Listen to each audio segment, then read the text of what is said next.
पिछले एपिसोड में यूहा ने अपने टैलेंट से जैवन को काफी इम्प्रेस कर दिया था और फिर उसने डिसाइड किया था कि वो इसे थैंक्स सेट को ज्वाइन जरूर कराएगा। इसके बाद अगले सीन में हम देखते हैं कि यूहा अपने रूम में सोल गाइड के बारे में सीख रहा था। तभी उसे दरवाजे के खटखटाने की आवाज सुनाई देती है, जिसके बाद हम देखते हैं कि वो वहाँ पर देखने के लिए आ गया था और फिर वो जैसे ही दरवाजे को खोलता है पूरी तरह से हैरान हो जाता है, क्योंकि इस समय काइतो इससे मिलने के लिए आया हुआ था, जिसका गेट अभी पूरी तरह से चेंज हो गया था। इसके बाद हम देखते हैं कि वो तुरंत इसे अंदर आने के लिए इन्वाइट करता है और फिर उसे कहता है कि हम तो काफी टाइम से एक दूसरे से नहीं मिले। तब काइतो उससे पूछता है कि तुम क्या कर रहे थे, जिस पर यूहा कहता है कि मैं अभी कुछ समय पहले मिस्टर जैवन के साथ में सोल गाइड के बारे में सीख रहा था। तभी हम देखता है कि काइतो यहाँ के सोल गाइड को देखने लगता है और कहता है कि यहाँ के सोल गाइड तो सभी सोल गाइड से बहुत ही अच्छे हैं, जिनको कि इससे पहले मैंने देखा था। अब इसीलिए काइतो ने डिसाइड किया है कि वो इसके बारे में सीखने के लिए काफी मेहनत करेगा, जिस पर यूहा भी कहता है कि मैं भी करूंगा। लेकिन तभी वो काइतो से कहने लगता है कि आपने अभी बताया था कि आपका जन्म निंगू सिटी में हुआ था, इसलिए क्या आप इसके बारे में मुझे और भी ज्यादा बता सकते हैं। जिसके बाद हम देखते हैं कि काइतो उसे अपने बारे में सब कुछ बताने के लिए रेडी हो गया था और इसीलिए वो एक एक करके अपने लाइफ के सारे एक्सपीरियंस के बारे में बता देता है। तब इसके वजह से यूहा को पता चलता है कि काइतो तो असल में सन मून एम्पायर के रॉयल फैमिली का डिसेंडेंट है, जिसके बारे में जानकर वो भी पूरी तरह से हैरान हो गया था। तब इस पर काइतो उससे कहता है कि यह बात पूरी तरह से सही है और मैं असल में एक निकाला हुआ प्रिंस हूँ। फिर वो आगे बताने लगता है कि मेरे फादर सन मून एम्पायर के फॉर्मर एम्पायर थे, लेकिन एक समय पर अचानक से उनकी मौत हो गई, जिसके बाद उस रात मेरे अंकल कुछ आर्मी के साथ में वहाँ पर आ गए, लेकिन उन सभी के साथ में वहाँ पर तो मिस्टीरियस फिगर भी आया हुआ था और उस तरह से वहाँ के सारे लोगों को मार रहे थे। लेकिन फिर भी समय रहते हुए मेरी मदर और सिस्टर ने मुझे एक जगह पर छुपा दिया, जबकि वे उनके हाथों से खुद को किसी तरह से नहीं बचा पाए और इसीलिए वे सभी उनके हाथों वहाँ पर मारे गए। फिर हमें पता चलता है कि यह सब असल में काइतो के आंखों के सामने हुआ था और अब इसीलिए वो इसके बारे में याद करके काफी गुस्सा हो जाता है। तभी हम देखते हैं कि यूहा जैसे ही टच करने की कोशिश करता है, गुस्से में होने की वजह से काइतो अपने सोल कैनन को इसके ऊपर ही पॉइंट कर देता है। तब इसका वजह से लगता है कि यूहा भी काफी डर गया था, लेकिन फिर भी काइतो के सूत्रों से खुद को शांत करा लेता है। फिर वो आगे कहने लगता है कि उसके बाद से सन मून एम्पायर पूरी तरह से चेंज हो गया, क्योंकि मेरा अंकल अब वहाँ का एम्पायर बन गया था, जबकि मैं अपने पूरे फैमिली में केवल अकेला बचा था। अब इस वजह से लगता है कि काइतो जगह जगह भटकने लगा था, क्योंकि अब उसके पास में रहने के लिए कोई भी जगह नहीं होती और फिर वो एक दिन इसी तरह से बारिश में भीगने की वजह से बेहोश हो जाता है। लेकिन हम देखते हैं कि मिस्टर खान ने वहाँ से उसे रेस्क्यू कर लिया था। अब इसी के बारे में याद करके वो गुस्से में कहता है कि मैं इसके बारे में कभी भी नहीं भूल सकता। जिसके बाद हम देखते हैं कि यूहा को भी इसके फीलिंग के बारे में समझ में आ रहा था, इसलिए वो काइतो से कहता है कि अभी तो हम बहुत ही वीक हैं, इसलिए अभी हमें ग्रो होने के लिए बहुत ही ज्यादा मेहनत करना पड़ेगा, जिसके बाद ही हम अपना बदला लेने के लिए क्वालिफाई हो पाएंगे। और इतनी बात कहने के बाद वो काइतो से कहता है कि अगर मैं आपके लिए कुछ कर सकता हूँ तो फिर आप मुझे इसके बारे में जरूर बताओ। जिसके बाद काइतो कहने लगता है कि मैं अपना बदला किसी तरह से जरूर लूंगा, इसलिए बदला लेने के लिए 10 साल कोई ज्यादा टाइम नहीं है। और अब इतनी बात कहने के बाद वो काइतो से कहता है कि चलो हम एक साथ में मिलकर काम करेंगे और उस तरह से हम उनसे अपना बदला जरूर लेंगे। जिसके बाद हम देखते हैं कि यूहा भी इसमें इसका साथ देने के लिए रेडी हो गया था।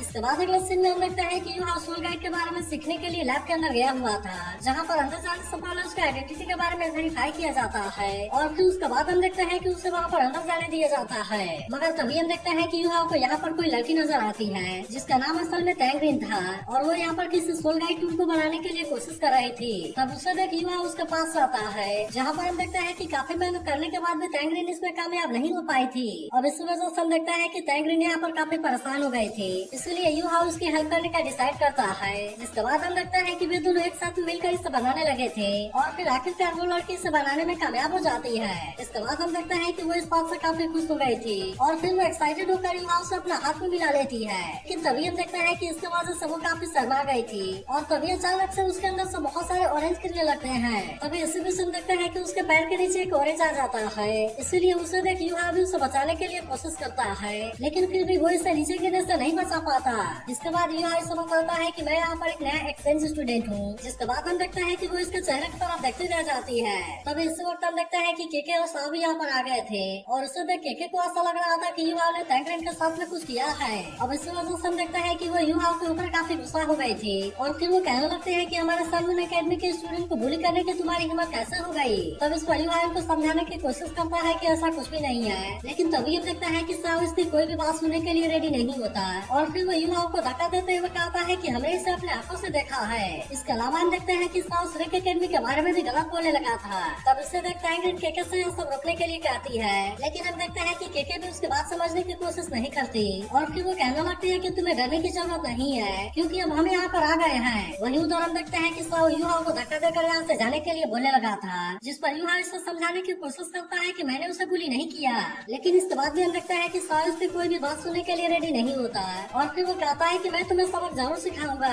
और इतनी बात कहने के बाद हम देखता है कि वो यूहा को ऊपर अटैक करने के लिए भी आ जाता है। इसके बाद यूहा उसे रोकते हुए फिर से समझाने की कोशिश करता है कि यह सबका मिसअंडरस्टैंडिंग है, लेकिन अभी भी हम देखते हैं कि साओ इसकी कोई भी बात नहीं सुनता और फिर वो तुरंत ही अपने सोल कैनन का यूज करके यूहा को ऊपर अटैक करना भी स्टार्ट कर देता है। जिसके बाद हम देखते हैं कि यूहा भी तुरंत वहाँ से भागने लगा था और इस तरह से वो साओ के अटैक से खुद को बचाने लगता है। तब इसे देख साओ उसका मजाक उड़ाते हुए कहता है कि तुम्हें तो केवल भागना आता है। और तब इस बीच हम देखते हैं कि केके भी यूहा के ऊपर अटैक करने के लिए रेडी हो गई थी, लेकिन तभी हम देखते हैं कि यूहा ने भी आइस एम्परर क्लॉ का यूज करके इसके अटैक को बहुत ही आसानी से रोक लिया था और इसलिए केके भी अपने अटैक से उसका कुछ भी नहीं कर पाती। मगर तभी हम देखते हैं कि साओ इसके ऊपर और भी ज्यादा गुस्सा हो गया था, इसलिए वो और केके अपने बहुत सारे सोल कैनन का यूज करके यूहा के ऊपर अटैक करने के लिए रेडी हो गए थे। और उसी के साथ हम देखते हैं कि साओ यूहा को गालियां भी दे रहा था। तभी हम देखते हैं कि यूहा भी इनका सामना करने के लिए पूरी तरह से रेडी हो गया था और वो तुरंत ही अपने आइस क्लास का यूज करके केके को बहुत ही आसानी से हरा देता है। तब इसे देख साओ अपने बहुत सारे सोल कैनन का यूज करके यूहा के ऊपर अटैक करने की कोशिश करता है, लेकिन इसके बाद भी हम देखते हैं कि वो यूहा का कुछ भी नहीं कर पाता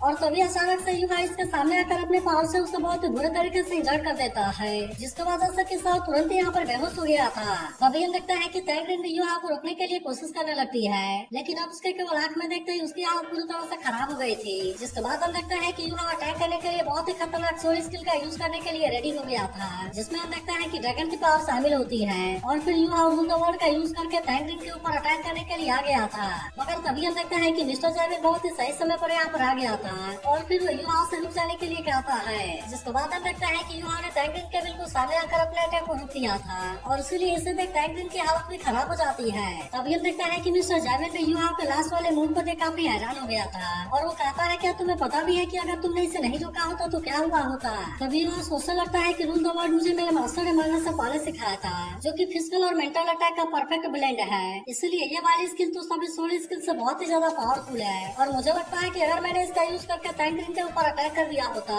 तो उस कंडीशन में अगर उसके पास में 10 लाइफें होती तो वो इसका सामना करने के लिए कुछ भी नहीं कर पाती। तभी केके फिर से गुस्सा होते हुए कहने लगती है कि यूहा ने सबसे पहले तैंग्रिन को बुली किया, लेकिन इस पर तैंग्रिन मिस्टर जैविन से कहती है कि इसमें पूरी तरह से मेरी गलती है क्योंकि मैंने किसी को भी रोकने के लिए कोशिश नहीं किया। इसके बाद वो यूहा से सॉरी बोलते हुए कहती है कि मैंने असल में तुम्हें टारगेट नहीं किया था, बल्कि यह तो असल में केवल तुम्हारी मिसअंडरस्टैंडिंग थी। तभी हम देखते हैं कि मिस्टर जैविन यूहा से इसके बारे में पूछता है, जिस पर यूहा कहता है कि मैं तो केके और तैंग्रिन को माफ कर दूंगा, लेकिन साओ ने बार बार मेरा इंसल्ट करने का कोशिश किया, इसीलिए मैं उसके ऊपर अटैक करने के लिए खुद को नहीं रोक पाया। अब इतनी बात कहने के बाद वो मिस्टर जैविन से कहता है कि आप साओ का इलाज करना शुरू कर दीजिए, क्योंकि अब उसे पूरी तरह से रिकवर होने में कम से कम आधे महीने जरूर लगेंगे। इसके बाद अगले सीन में देखते हैं कि जिंग यूचे ने मिस्टर जैविन को अपने पास में बात करने के लिए बुलाया हुआ था, जहाँ पर वो कहने लगता है कि साओ तो रॉयल फैमिली से है और इसलिए रॉयल फैमिली चाहती है कि हम यूहा को उनके हाथों में हैंड ओवर कर दें, लेकिन हम देखते हैं कि मिस्टर जैविन ऐसा करने के लिए बिल्कुल भी रेडी नहीं होता, इसीलिए वो जिंग होंगचिन से भी बोल देता है कि मैं यूहा को किसी भी तरह से हैंड ओवर नहीं करूंगा, बल्कि मैं इसके बारे में कोई और रास्ता खोज लूंगा। अब इतनी बात कहने के बाद हम देखते हैं कि मिस्टर जैविन यहाँ से जाने लगता है। तभी जिंग होंगचिन कहने लगता है कि मैं तुम्हें फिर से याद दिला देता हूँ, क्योंकि मुझे भी पता है कि यूहा बहुत ही टैलेंटेड है, लेकिन अफसोस की बात यह है कि वो स्नेक एकेडमी से है। मगर इसके बाद भी हम देखते हैं कि मिस्टर जैविन को इस बात से कोई भी मतलब नहीं होता और इसलिए वो इसके बारे में बिना कोई जवाब दिए यहाँ से चला जाता है। इसके बाद अगले सीन में हम देखते हैं कि केके और तैंग्रिन यूहा के बाहर आने का वेट कर रहे थे, क्योंकि मिस्टर जैविन ने इससे सोल गाइड को टेस्ट करने के लिए यूहा को बाहर ले जाने के लिए बोला है। लेकिन तभी हम देखते हैं कि केके अभी भी यूहा के ऊपर काफी गुस्सा होती है और कहने लगती है कि अब तो उसने रॉयल फैमिली से भी पंगा ले लिया है, इसलिए मिस्टर जैविन ने उससे कुछ समय के लिए यहाँ से बाहर जाने के लिए कहा है। लेकिन तभी हम देखते हैं कि यूहा भी रेडी होकर यहाँ पर आ गया था, जिससे देखते ही तैंग्रिन केके से शांत हो जाने के लिए कहती है और फिर वो यूहा से कहती है कि हमारे को जिंगयांग माउंटेन के जिंगयांग पीक के ऊपर जाना है और इसीलिए मैं उम्मीद करती हूँ कि हर कोई इसमें बहुत ही अच्छे से कोऑपरेट करेगा। तब इसके बारे में सुनकर यूहा भी इसके लिए पूरी तरह से रेडी हो गया था और फिर हम देखते हैं कि वो यहाँ से इनके साथ में जाने के लिए भी रेडी हो गया था।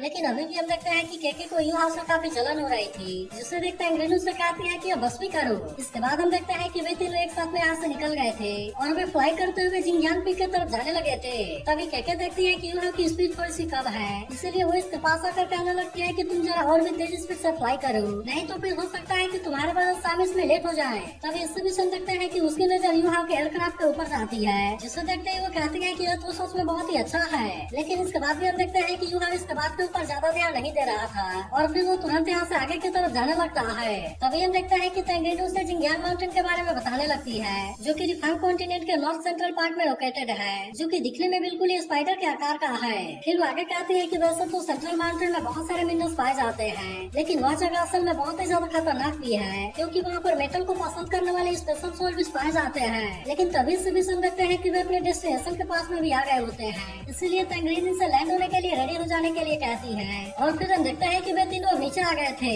इसके बाद हम देखते हैं कि वे तीनों एक साथ में मिलकर इस जगह को एक्सप्लोर करने लगे थे, जहाँ पर हम देखते हैं कि इनको आगे बढ़ने में बहुत सारी प्रॉब्लम आ रही थी, इसलिए वे इसमें एक दूसरे की हेल्प भी कर रहे थे। इसके अलावा हम देखते हैं कि यहाँ पर इनको चलने वाले अजीब से पेड़ भी दिखाई देते हैं, इसीलिए वे वहाँ पर कोई भी आवाज नहीं करते। और फिर हम देखते हैं कि वे किसी तरह से उनसे बचते हुए आगे आ गए थे। तभी तेंग्रिन यहाँ से कहने लगती है, टीचर ने बताया था कि लेवल 40 में पहुँचने के लिए अब तुम्हें केवल एक सोलिंग की जरूरत है, इसीलिए अगर यहाँ पर तुम्हारे लिए कोई सुटेबल सर्विस मिल गया तो फिर उसे पाने के लिए मैं और केके भी तुम्हारी मदद जरूर करेंगे। तब इसके बारे में सुनकर युवा कहता है कि अगर ऐसा है तो मैं इसके लिए एडवांस में आपको थैंक यू कहता हूँ। और फिर वो कहता है कि इसके अलावा मैं तुम दोनों के लिए कुक भी करूंगा। तब इसके बारे में सुनते ही वे दोनों पूरी तरह से हैरान हो गए थे। और फिर वो उससे पूछते हैं कि क्या तुम सच में कुक भी कर सकते हो। तब इस पर युवा इनसे कहता है कि हाँ तुमने सही सुना, क्योंकि मैं तो असल में एक ऑर्फन हूँ, और इसीलिए जब मैं श्रेक एकेडमी में गया था तब वहाँ पर मैंने ग्रिल फिश को सेल करके अपना काम चलाया था। तब इसके बारे में सुनकर वे दोनों इसके साथ में और भी ज्यादा घुलने मिलने लगते हैं। और केके कहने लगती है, मुझे तो यकीन ही नहीं होता कि तुम्हारा ग्रिल फिश श्रेक एकेडमी में इतना ज्यादा फेमस है। लेकिन तभी हम देखते हैं कि इतने देर से चलते हुए तेंग्रिन काफी थक गई थी,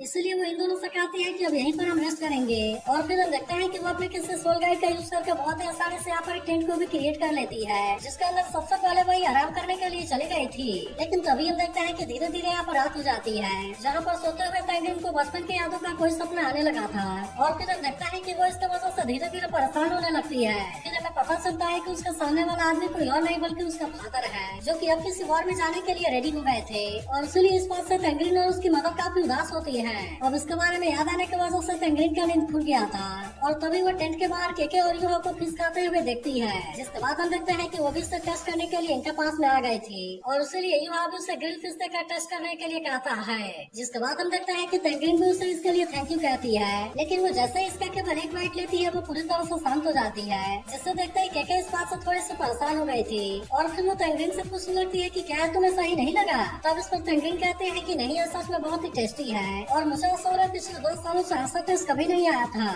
तब इसके बारे में सुनकर युवा इस बात से थोड़ा सा परेशान होने लगता है, जिसके बाद हम देखते हैं कि तेंग्रिन इसके लिए उसे थैंक यू कहती है, क्योंकि आज उसने इसके डैड को फील करा दिया है। तब इसके बारे में सुनकर युवा इस बात से थोड़ा सा डर गया था, जिसके बाद तेंग्रिन कहती है कि मेरे फादर स्टार्डू एम्पायर के साथ हुए वॉर में मारे गए थे, जिसके वजह से उसकी मदर भी काफी उदास रहने लगी थी। और फिर आखिरकार कुछ समय के बाद वो भी इसे छोड़कर चली गई। अब इतनी बात कहने के बाद तेंग्रिन कहती है कि मैं भी एक ऑर्फन हूँ। तभी हम देखते हैं कि इसके बारे में सुनकर युवा इस बात से काफी उदास हो गया था, और फिर उसे भी अपने मदर की काफी याद आने लगती है। वहीं हम देखते हैं कि केके भी इनके बारे में सोचकर काफी उदास हो गई थी, जहाँ पर हमें पता चलता है कि वो अभी वॉर से काफी डरती है। तभी तेंग्रिन कहती है कि मैं कॉन्टिनेंट में होने वाले सभी वॉर को खत्म कर देना चाहती हूँ, और यही चीज असल में मेरे लाइफ का मीनिंग है। जिसके बाद हम देखते हैं कि इसके बारे में सुनकर युवा से काफी इम्प्रेस हो गया था। लेकिन तभी हम देखते हैं कि तेंग्रिन अब असली काम के बारे में बात करने लगती है, क्योंकि यहाँ पर अब इनको आए हुए काफी टाइम हो गया था, इसलिए वो इनसे टेरेन डिटेक्शन सोल गाइड के बारे में बताने लगती है, जिससे कि वे इस पर टेस्ट करने के लिए यहाँ पर आए हुए हैं। इसके बाद वो बताने लगती है कि हम इसके अंदर बहुत ही आसानी से बैठ सकते हैं, और फिर हम इसके कोराने के मदद से बहुत ही आसानी से इसे कंट्रोल कर सकते हैं। जिसके बाद हम देखते हैं कि इसे देख युवा भी काफी हैरान हो गया था,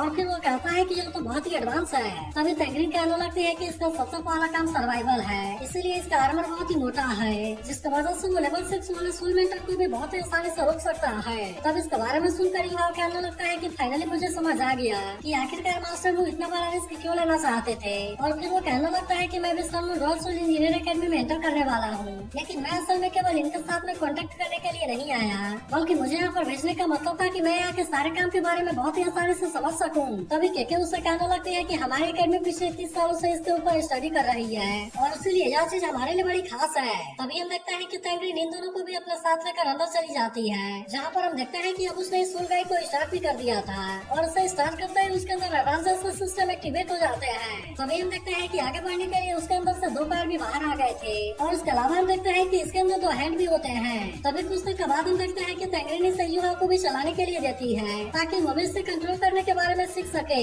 लेकिन हम देखते हैं कि शुरुआत में इसे थोड़ी सी दिक्कत होती है, मगर उसके बाद भी उसने इसे कंट्रोल करने के बारे में सीख लिया था, और अब इसी तरह से वे यहाँ से बढ़ते हुए आगे की तरफ जाने लगे थे। तभी हम देखते हैं कि यहाँ पर इनको कोई रेयर मेटल मिलता है, जिससे देख वे तीनों इस बात से काफी खुश हो गए थे। मगर तभी हम देखते हैं कि इनके स्क्रीन के ऊपर वार्निंग वाला सिग्नल भी आने लगा था, जिससे देखते ही वे तीनों इस बात से काफी परेशान हो गए थे। तभी इनको पता चलता है कि यहाँ पर तो बहुत सारे वुल्फ आ गए हैं और उन्होंने चारों तरफ से यहाँ पर इनको घेर लिया है। तब इसका वजह से हम देखते हैं कि युवा भी काफी परेशान हो गया था और फिर वो कहने लगता है कि इनमें से 3 के पास में तो 10,000 साल का कल्टीवेशन है, जो कि एक साथ में मिलकर यहाँ पर सैकड़ों वुल्फ को हीट कर रहे हैं। तब इसके बारे में सुनकर केके भी इस बात से काफी परेशान हो गई थी और फिर वो कहने लगते हैं कि शायद इसने गोल्डन वुल्फ किंग को भी इसके बारे में अलार्म कर दिया होगा। लेकिन हम देखते हैं कि युवा को गोल्डन वुल्फ किंग के बारे में पता नहीं होता, जिसके बाद तेंगरिन उसे बताने लगती है कि वो जिंगयांग माउंटेन का यूनिक सोल बीस्ट है और कुछ साल तक प्रैक्टिस करके तुम भी वुल्फ किंग बन सकते हो। तभी टियान में युवा से कहने लगता है कि उनमें से एक के पास में स्पिरिचुअल एट्रीब्यूट है, जिसके बाद हम देखते हैं कि युवा भी इसके बारे में पता लगाने के लिए अपने पावर का यूज करने लगता